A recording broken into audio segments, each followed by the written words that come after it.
brutal. In most offices, employees are likely to try to hide it from the boss when they take a few minutes out of their day to play a video game. But that's not the case here at NoodleCake headquarters. You definitely have to spend time testing the games, right? The business began as a hobby a couple of years ago for programmer Jordan Shidlowski and designer Ty Bader. They set out to design a game for the newly emerging smartphone app market, and after 8 months, launched Stickman Golf. The game was an instant hit, downloaded more than 3 million times, and although the majority of those were free downloads, it convinced them they had a winner on their hands and that it was feasible to make this their full-time jobs. It was a good step. It was tough to make, but we just had to look at the numbers. We said, look, if we were doing this full time, we could sustain ourselves. We could make a living off this. So why don't we give it a shot, kind of thing. The gamble paid off as the sequel, Super Stickman Golf, was a huge hit with both critics and gamers.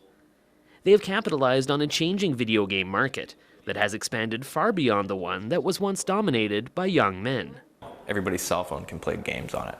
So you end up with this new demographic of children and females and people over 50 that you can actually have playing your video game. Writing your programming for these people and building video games for these people, it's very exciting, but it's very new, and it's kind of a new spin on video game development these days.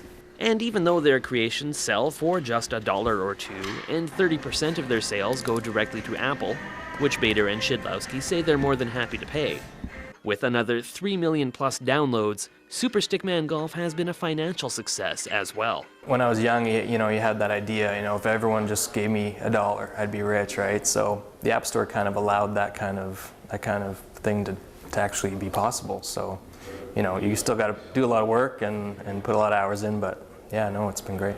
NoodleCake is continuing to expand. They have begun doing contract work for other businesses and are working on software that allows for easier porting of Apple's iOS-based apps to Android platforms.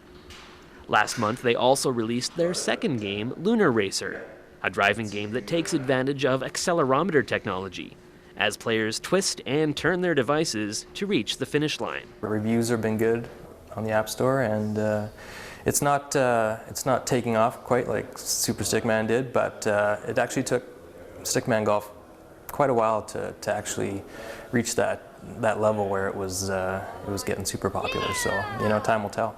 Lunar Racer will soon be available for Android smartphones, and both games can be played on Apple devices. For Shaw TV, I'm Simon Hyatt.